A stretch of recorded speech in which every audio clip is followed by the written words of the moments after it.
En la hora de la verdad, el invitado del día. Presenta Colsubsidio, con todo lo que te mereces.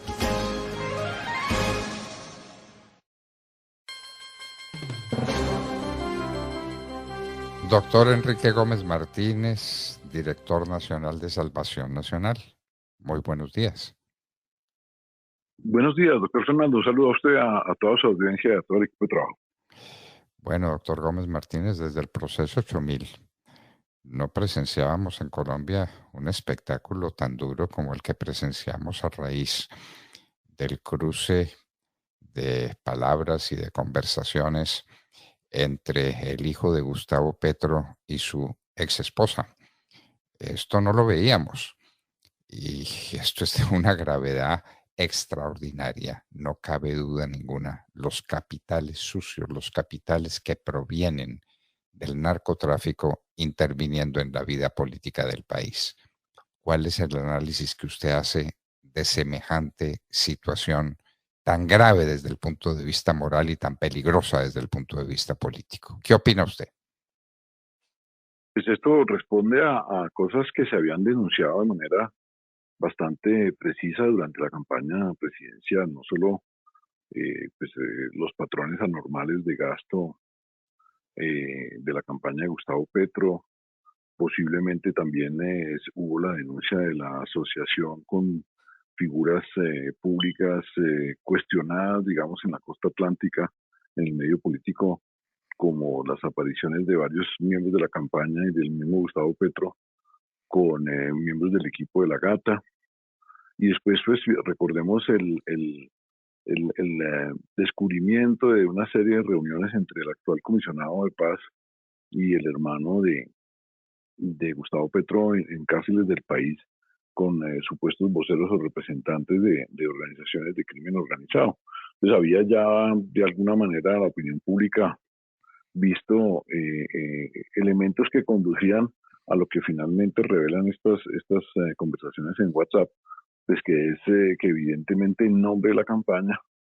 Nicolás Petro recibía de personajes de muy dudosa reputación o francamente ligados a estructuras criminales de narcotráfico en la costa, pues recursos para la campaña. Es claro que esa era la causa por la cual se solicitaba y el destino posible de muchos de esos recursos con la correspondiente cuota para el recaudador, que era el hijo del presidente. Y ahí después pues viene la asociación a videos de los llamados Petrovideos en la campaña, donde también se nos muestra de alguna manera el conocimiento que podía llegar a tener Gustavo Petro sobre las actividades de su hijo en el recaudo de recursos. Entonces, pues da una muestra clarísima, la evidencia, como lo fue en el 8000, con las grabaciones, los narcocassettes, pues muestran con toda claridad una acción sistemática y tolerada por parte del hijo de Gustavo Petro en relación con el recaudo de dinero del narco para esa campaña. Y para todos los oyentes, en mi opinión, muchas de las acciones de este gobierno en los primeros 8 meses que lleva de ejercicio, pues apuntan al favorecimiento de organizaciones guerrilleras en lo táctico, llamémoslo así, con la suspensión unilateral de operaciones del ejército y la policía respecto de las plantaciones de coca o la incautación de coca o destrucción de laboratorios, y en lo legal, pues que es muchísimo más grave, a través de tanto la ley 2272 en su trámite reciente en el Congreso, como en el proyecto de ley de sometimiento y el proyecto de ley de reforma al Código Penal, que claramente contienen disposiciones que tienen capacidad de beneficiar a estos jefazos de la mafia, y obviamente ya en acciones concretas pues lo vimos con esas libertades o suspensiones de condenas o órdenes de captura para ciertos miembros de organizaciones criminales. Recordamos el caso pues del Gatico y varios más que están en línea con una respuesta del gobierno recién elegido a esos estímulos, a esos beneficios que usted señala pudo haber recibido el hijo de Gustavo Petro. Bueno, Y otro tema que está sacudiendo la opinión pública es el de los pozos Caquetá, donde más de 70 policías fueron secuestrados. Dicen ahora que por 8.000 campesinos provenientes de partes muy distantes y muy distintas. ¿Quién les permite semejante movilización? ¿No recuerda usted lo que pasó en otras épocas en el país donde había estas movilizaciones de cocaleros? Porque en el fondo lo que hay aquí es coca, la cocaína. ¿Qué piensa usted de eso y de cómo el ejército impávido mira cómo cercan a la policía, cómo la humillan, cómo la maltratan y cómo ponen en peligro sus vidas? Pues recuerde que un suboficial de la policía fue cobardemente asesinado por estas turbas. ¿Qué opina usted de esa situación de orden público que parece salida de madre hace mucho rato, doctor Gómez Martínez? Pues, doctor Fernando, la opinión conoció el caso específico del Caquetá y el Pozo de Emerald, pues por lo escabroso del secuestro y la agresión a la fuerza pública, pero la realidad es que llevamos varios meses en que muchos campos petroleros, en particular en el departamento del Meta y el departamento del Arauca, vienen siendo sometidos a rutinas casi que idénticas de boleteo, extorsión y finalmente,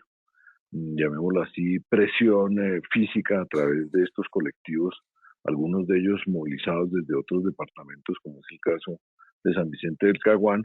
eh, apuntando básicamente a sacar plata vía extorsión de los productores petroleros. Yo lamento decir, lo tengo de muy buena fuente, lo verifiqué el día de ayer, muchas de las compañías han pagado y es una nueva ruta de financiación del movimiento guerrillero tan cercano a Petro, que este gobierno ha instrumentado mediante la omisión, dando órdenes a la fuerza pública de suspender sus operaciones, de no responder a este tipo de presiones extorsivas y pues obviamente que todas esas situaciones en manos de cocaleros, muchos de ellos íntimamente ligados a las FARC, pues se degenera en hechos de violencia como los que vivió el país contra la fuerza pública y el asesinato del patrullero, entonces, o del subintendente, perdón. Entonces creo que esa es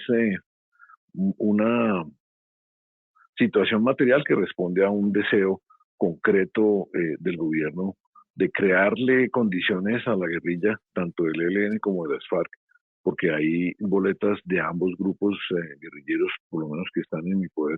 en relación, me refiero a boletas de extorsión o boletas de chantaje de ambas organizaciones que con ello pues aumentan su presencia territorial y obviamente aumentan sus recursos ilícitos. ¿Aló? Doctor Gómez. Aló. Sí. Sí, doctor Gómez, tuvimos una interrupción. Nos estaba usted hablando sobre estos temas gravísimos y nos atrevemos a preguntarle qué va a pasar entonces con la inversión extranjera en los campos petroleros. Estos de Emerald Energy parece que eran chinos, pero los Aunque demás. muchas compañías, como le digo, la situación es transversal. La industria petrolera en Colombia, en mi opinión, estaría de muerte desde la reforma tributaria, obviamente que fue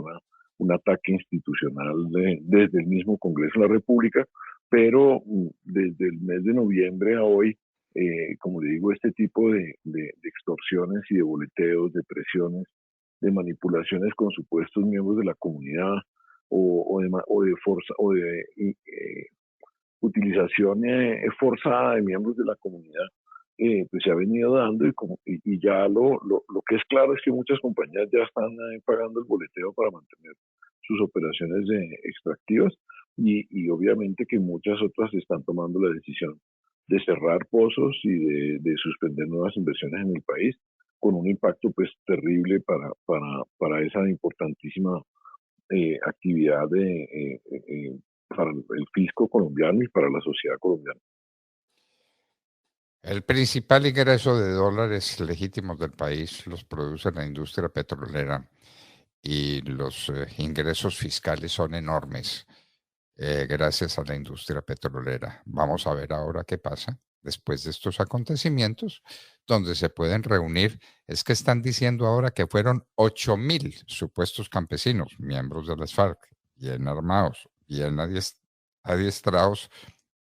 los que cercaron a la policía, porque ahora no se puede decir que los secuestraron, sino que les hicieron un cerco humanitario. ¿Qué va a pasar ante esto, doctor Gómez Martínez? Es Pues que, el país ha vivido ya, y usted lo conoce de primera mano, lo que son los paros cocaleros, que es una mezcla entre grupos armados, muchos de ellos guerrilleros, y una población a veces cómplice, a veces forzada, que están en muchas de estas zonas del país o comprometidos con la actividad de siembra o buscando expandir la siembra de coca en nuevas regiones y que buscan con este tipo de procesos de presión a empresas privadas,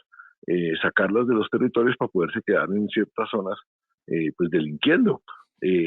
o tener acceso como desgraciadamente a lo largo de los gobiernos Duque y Santos se logró en el Cauca a controlar redes completas de vías terciarias o secundarias para la actividad del narcotráfico, obteniendo en acuerdos de carretera el retiro de la fuerza pública de muchas zonas del país o la suspensión de operaciones activas por parte de la fuerza pública. Entonces, pues lo que vamos viendo pues es la extensión del poder territorial de estas organizaciones, generalmente para delinquir o para trasegar, para movilizar la coca ya producida hacia los puntos de entrega a los ruteros, a los carteles de mafiosos que la exportan fuera del país. Creo que es un patrón. Caquetá era un departamento en donde la actividad cocalera había bajado,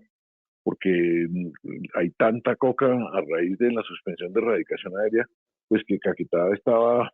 con dificultades para competir en el mercado de la coca que sale por el Pacífico Sur colombiano, y obviamente lo que vemos con la presencia fuerte y activa evidenciada en San Vicente del Caguán, pues es un resurgir de la actividad en muchas zonas del departamento en donde se había suspendido, y el paro cocalero pues ha sido una herramienta histórica de presión a gobiernos débiles que como tienen una posición completamente ambigua y perjudicial para el país frente al cultivo ilícito, porque pues un día se suspenden las operaciones de erradicación manual, obviamente se mantiene la suspensión de la erradicación aérea y se promueve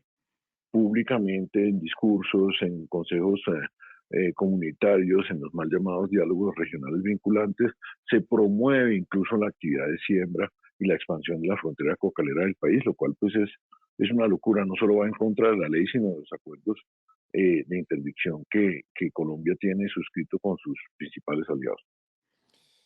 doctor Enrique Gómez Martínez, y viene la reforma a la salud, que creemos nosotros es una disculpa para traer miles de supuestos médicos desde Cuba y desde Venezuela también, para que vayan a los hogares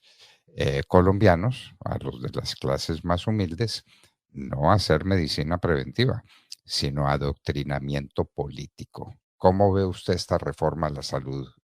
doctor Gómez Martínez? Tenemos unos cortos minutos para que nos lo diga. Pues, doctor Fernando, hay muchos objetivos. Uno de esos, claro,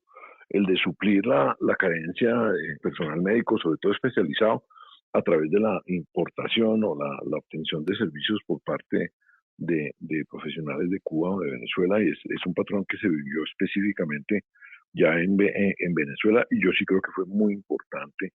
en la consolidación de la dictadura en ese país. Pero aquí hay otros objetivos. El objetivo, en mi opinión, esencial es el control de la caja de la salud. Recordemos, nuestro país invierte en la salud de los colombianos cerca de entre 70 y 75 billones de pesos estimados para 2023 se invertirán en atender las necesidades de salud del país. Y eso es una caja en efectivo, pues monumental. Y yo creo que el objetivo real, tanto del gobierno como de la clase política corrupta que la apoya, perteneciente a los partidos de la U, del liberal y del conservador, es ponerle las manos a esa enorme fuente de recursos. Y por eso uno de los inamovibles constantes de Gustavo Petro en esta reforma de la salud es el llamado pago o giro directo, en virtud del cual ciertos agentes del Estado obtendrían la inusitada capacidad de ser los pagadores de todas y cada una de las atenciones de salud en el país, un mecanismo con el cual a través de las famosas coimas o comisiones para obtener los pagos, pues van a generar para el gobierno, para sus aliados en las regiones, en una enorme fuente de recursos corruptos y una manera de presionar obviamente a las EPS y presionar a las IPS para someterlas, porque el que controla la caja al final del día tiene el poder y tiene la capacidad de generar una fuente, pues hombre, yo diría que casi ilimitada y novedosa de corrupción para la clase política y para el gobierno Petro. Entonces creo que más allá de cualquiera de los eufemismos con los que se invoca la necesidad de esta reforma, con los supuestos afanes de mejorar la salud de los colombianos, lo único que realmente mueve a Petro y a la clase política en este momento es el garrotazo, el manotazo para raparse los recursos de la salud y someter a los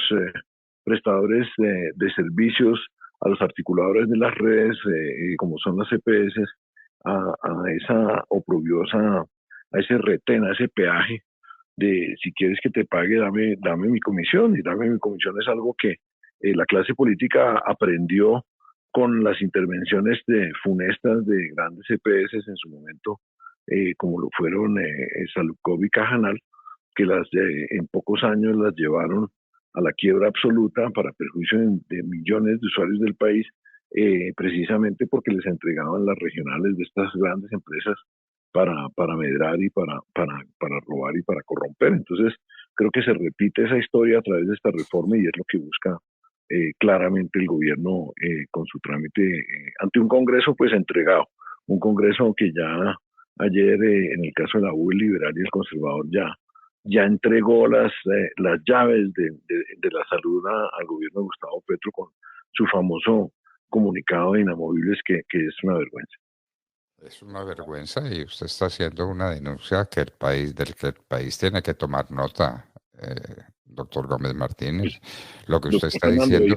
es de una gravedad infinita. Esta reforma a la salud es simplemente un pretexto para echarle un manotazo a los recursos gigantescos que los colombianos utilizan para mantener su salud. Yo estoy convencido de eso. Hoy pretendo denunciar eso en las audiencias públicas ciudadanas en la Comisión Séptima de Cámara, donde se está tramitando con mensaje de urgencia el proyecto, a pesar de que Ahmed Escaf, como presidente de la comisión, me haya negado y me haya enviado ayer una comunicación informándome que no tengo derecho a intervenir ante el Congreso. Estaremos de todas formas allí a partir de las 9 de la mañana exigiendo que se escuche precisamente a este ciudadano en representación de millones de colombianos que vemos con claridad que ese es el propósito de esta reforma, que es aumentar la robadera, consolidar la eventual dictadura de Petro con esos recursos y sojuzgar a toda la institucionalidad del sector a los deseos del gobierno de turno. Qué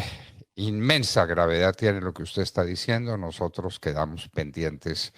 de su intervención en el Congreso, si se la permiten finalmente o si le quitan el derecho al uso de la palabra en el gobierno del cambio. Vaya Dios, qué tipo de cambio el que tenemos. Doctor Enrique Gómez Martínez, director nacional de Salvación Nacional, muchísimas gracias por acompañarnos en la hora de la verdad. Gracias a usted, doctor Fernando. Un saludo a todos los oyentes de la hora de la verdad. Bueno, sí lo oyeron, queridos amigos, al doctor Gómez Martínez, ¿no? La reforma a la salud, más que para atraer médicos cubanos y venezolanos a que hagan adoctrinamiento en los barrios populares de Colombia, es un pretexto que le permite a Gustavo Petro y a sus aliados darle un manotazo a los 70 o 75 billones de pesos